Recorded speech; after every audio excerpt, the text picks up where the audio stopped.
Caríssimos irmãos, hoje celebramos a solenidade da Ascensão do Senhor.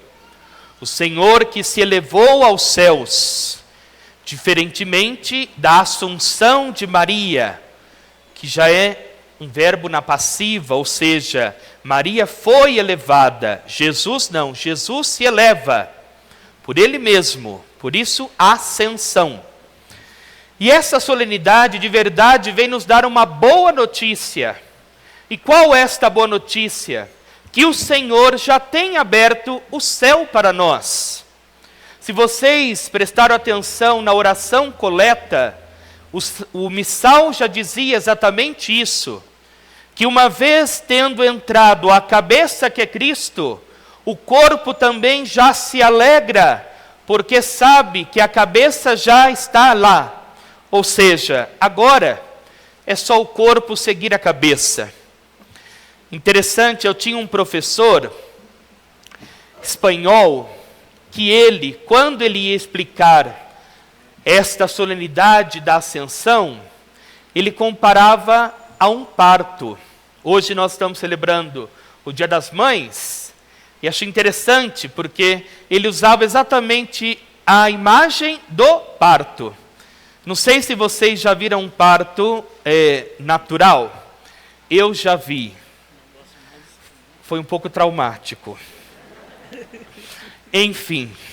Mas o mais difícil do momento do nascimento, qual é? Porque a mulher fica horas e horas com dor, enfim. Depende, né? A minha mãe fala que foi rapidinho. Ela sentiu a dor, eu já cheguei, pum, pronto. O médico queria fazer toque, nem precisou. Já nasci. Por isso que eu sou assim, um pouquinho agitado, sabe? Só um pouquinho. Mas, enfim, qual que é o mais difícil? É a cabeça. Quem teve parto natural, o mais difícil é a cabeça. Quando eu assisti, apesar de que fazia um pouquinho assim, sabe? A cabeça saiu, o corpo fez assim, ó, zum, pronto. Rapidinho.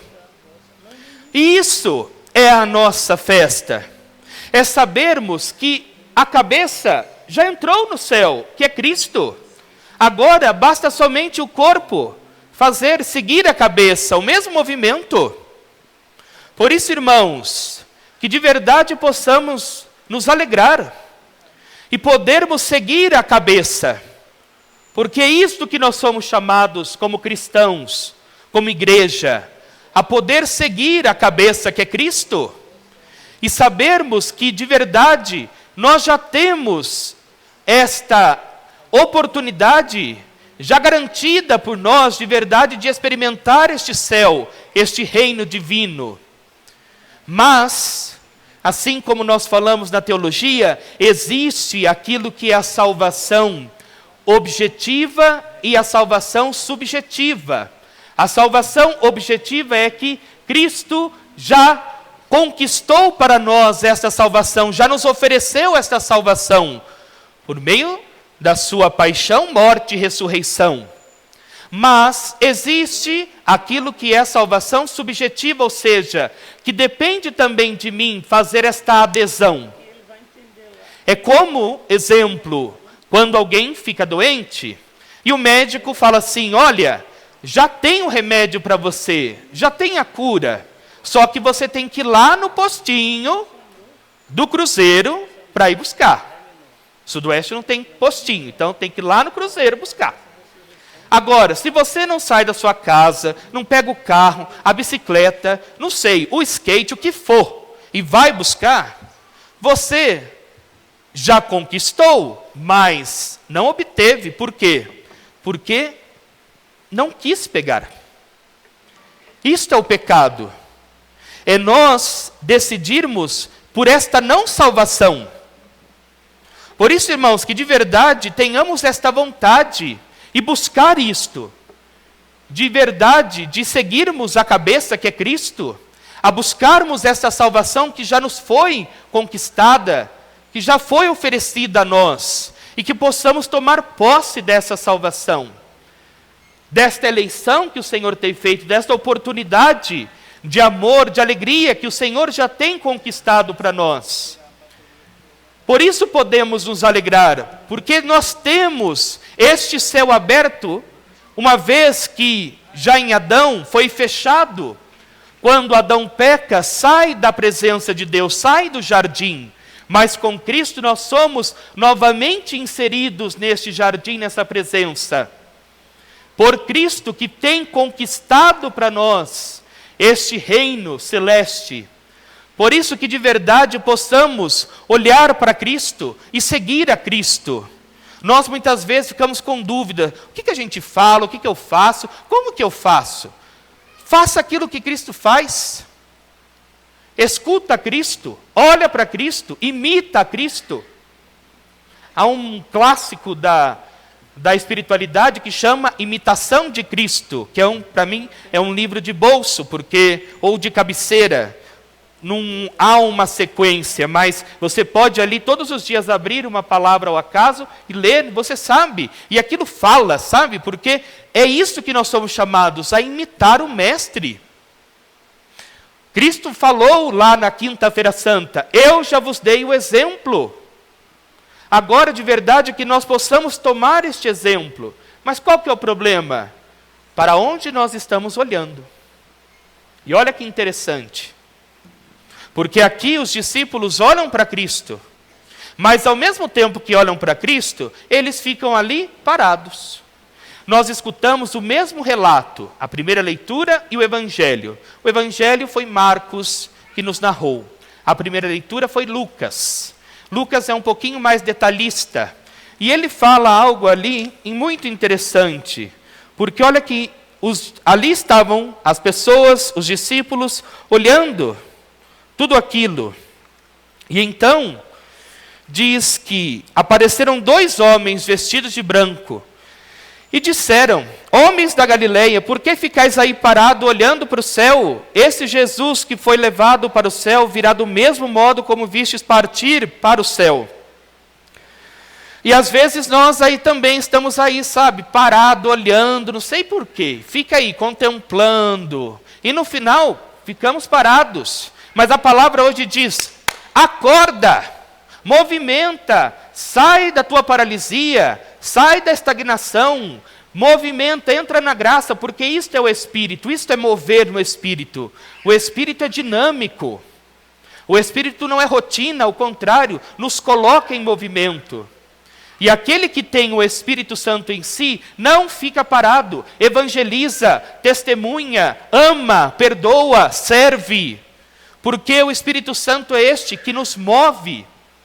Por isso nós estamos caminhando para o Pentecostes. E que nós possamos de verdade sair dessa nossa preguiça, que ficamos aí muitas vezes a contemplar e a olhar Deus, mas esquecemos que ao mesmo tempo nós temos o Espírito Santo que nos move, que nos coloca em movimento.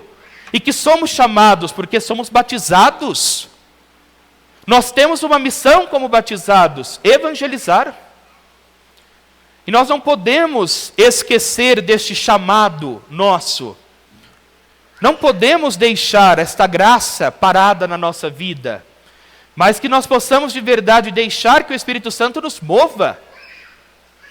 E experimentando esta graça, sair de nós mesmos, deste amor próprio, desse egoísmo, que nos faz ficar parados, olhando para nós como se fosse alguém olhando para o umbigo. Mas ao contrário, o Senhor nos chama a poder olhar para Ele, a ver este exemplo na sua vida, mas ao mesmo tempo também movimentar. Por isso, irmãos, que de verdade possamos ter os nossos olhos fixos em Jesus. E eu não sei hoje para quem você tem olhado. Eu não sei. Quem tem sido hoje o exemplo para você? A quem você tem olhado como sendo de verdade a conquista da sua vida, o exemplo da sua vida? Para quem você tem olhado? Para Cristo? Ou para o Neymar? Olhado para Cristo? Ou para Madonna? Olhado para Cristo? Ou visto aí, não sei mais quem, que cantor? O Gustavo Lima? Quem você tem olhado como sendo este exemplo para você? Nós somos chamados a olhar para o Mestre, e aprender do Mestre. E assim podermos de verdade seguir os seus passos. E seguindo os seus passos, já sabemos, reino de Deus, céu. Por isso não deixemos a nossa vida parar, mas que possamos nos colocar em movimento. E eu não sei hoje como você chegou aqui. Se talvez você está parado, se você não está olhando para o lugar certo, pois hoje a palavra vem e te diz, acorda. Para de ficar aí, olhando. Olha para Cristo, movimenta, ama, serve, perdoa. Deixa o Espírito Santo agir na tua vida. E de verdade, caminha para o céu. Caminha para a vida eterna. Porque este é o nosso verdadeiro chamado. A vida eterna. Vida em abundância. Ânimo, irmãos, que de verdade esta liturgia nos coloque de verdade a poder sair de nós mesmos e a seguir os passos de Cristo. Que sabemos que esses passos só nos levam a um lugar, a felicidade. Não há outra coisa fora de Cristo que não seja a felicidade que está nele mesmo. Que nós possamos de verdade ter estes olhos fixos em Jesus, caminhar nos passos de Jesus, agir como Jesus. E assim, irmãos, todos nós, de verdade, nos encontraremos nesta grande família, que é a família de Deus, no céu. Por isso a morte não é a última palavra, ao contrário. A vida eterna é sim esta palavra viva e que nos move e que nos dá esperança. Em pé professemos a nossa fé.